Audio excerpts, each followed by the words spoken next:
Yo, beast mode, I go beast mode.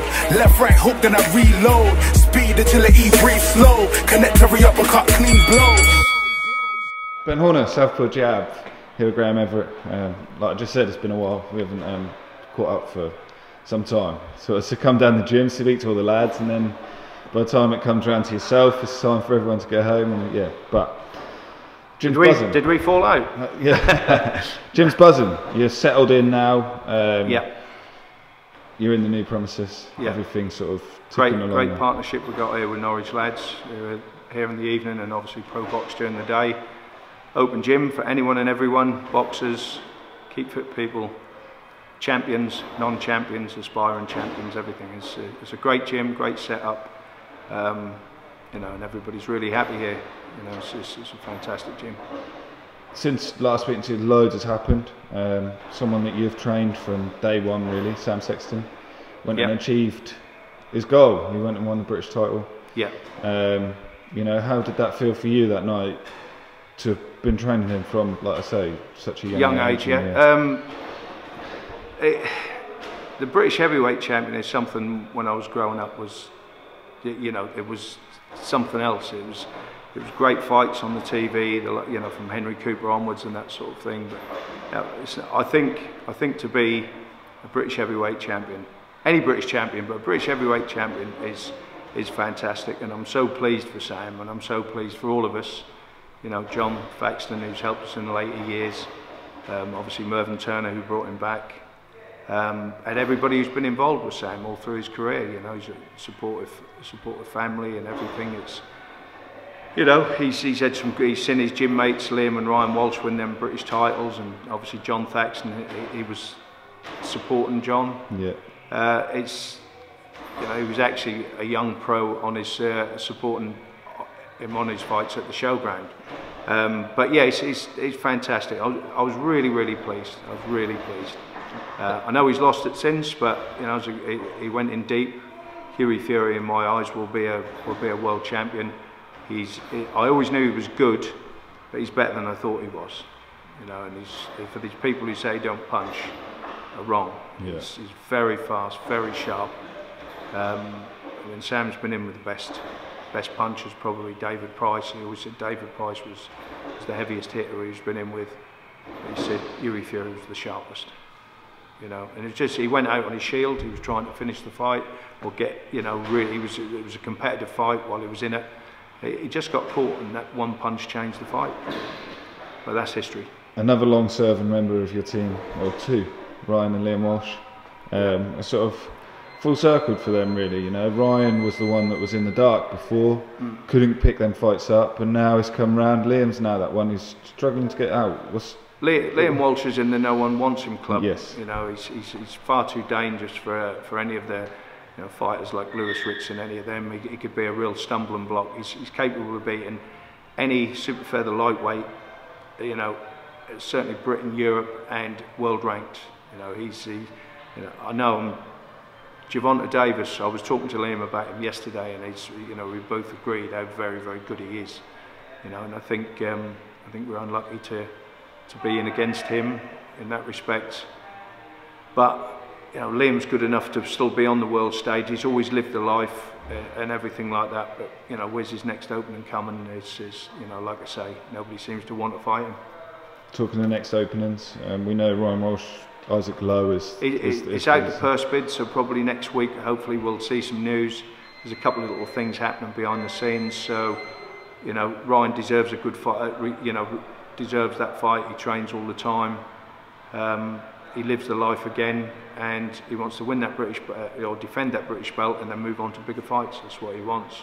You know, he wants to get in with the Warringtons and the Carl Frantons of this world. He wants to test himself at that world level. Yeah. He's only been beaten properly by Lee Selby, who was genuine world champion. And then we're now looking 3 weeks yesterday to the local show. Yeah. We've got the boys, everyone's training hard. Yeah, what a great show. You know, it's Billy Bird's homecoming. It's a run out for him, a warm up. Make sure it's not a slippery mat type fight, but you know, he's spent a lot of his career. He's trained all his career, you know, since he's been a professional in Norwich with myself and John. and you know, it's like a little bit of a homecoming for him. The Norwich fans have grown to really like him, appreciate him. He's a good all-action fighter. His last fight against Matt McCarthy was a cracker. Yeah.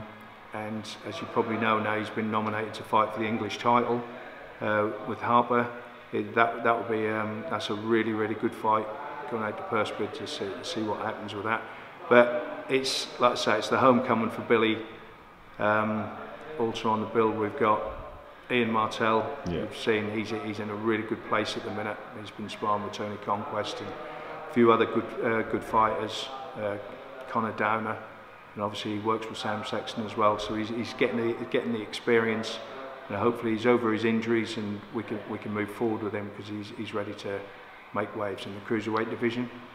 Joe Hearn, I don't need to say much about Joe. We all know about Joe. He will bring it. That's all we need to say about him. Joe Steed, one of my new lads, 1-0, clever, classy little boxer. Needs to curb his fighting instincts a little bit, but that's why he's in the gym every day learning with us. He's a great lad. Touching on Joe a little bit, he's one of them ones that comes from that old school background. You know, not many people are doing that, going that old school route anymore, outboxing the amateurs, now turned over pro. Do you feel that grounding is going to help him going forward? It's very important. You know, in an ideal world, everybody I'd have would come from the amateur game. You know, it's the main thing is, you know, everybody in my gym, I like to have good feet. When they come from the amateurs, they have good feet. Yeah. You know, they move more. No disrespect to anything else, but it's a very big part of the learning of you know, in the amateur, they all start with the feet, and it's very much a moving game, and that's, you know, that helps us no end. You know, it's not like you have to start again with fighters. And I like that system. You know, I know I've got one or two who've come from unlicensed boxing, but I do like the coming from the amateur boxers. Yeah, definitely. Finally, we've got Connor Ryan on that show. Connor, quietly moving along, 8-0, totally disciplined, trains really well at a Champions Gym with Russell Smith. You know, myself and John are part of his management team. It's a great little team. We're all round, you know, we all work with each other. We work hard. He comes up here for the weekends and has sparring. The boys are waiting for him when he comes because he's always a good, lively spar. But Connor is a little bit of an unknown secret at the moment. After this summer, we'll get this next one with Nathan Hardy out of the way, which will be a good fight. You know, as long as we get past him all right, we're really working hard on getting him something good. You know, with Mervyn and stuff, we're trying to get him in the title picture, and he can fight. Talking to Mervyn, Shamrock Boxing, someone who shares the shows with us. We've seen multiple times. Fabio Wardley. Yeah. You've always had good words for him. Yeah, listen, I think Fabio's a cracking prospect. I think with his age and everything, he is. I mean, I wouldn't call Nathan Gorman a prospect because I think he's there as a champion. He's probably the best young, him and Dubois, the best, but closely behind them is Fabio Wardley. Fabio is a serious prospect. Keep him with that heavyweight division up the top end. Keep trying to touch on it a little bit. Joshua Wilder. Do you feel that the fuse is going to sort of die out before that fight's made, or do you think it'll happen this year? If they keep winning, which they will do, that fight will be made. That fight isn't going to get. It's always going to be a great fight. I don't think it's too far away, you know, but I think it's right. They'll build it up to make it one of the biggest fights ever, you know, as far as publicity, attendance, interest. It's Britain against America again, isn't it? You know, which it's a great fight, and I'm sure Eddie Hearn and whoever else is working with it will get it at the right time. Once that's important. Timing's so important in everything. Once that's out of the way, you've got the return of Tyson Fury as well. Yeah. And obviously, do you see him now building to get back in that mix? And he's definitely in the mix. He's badly missed.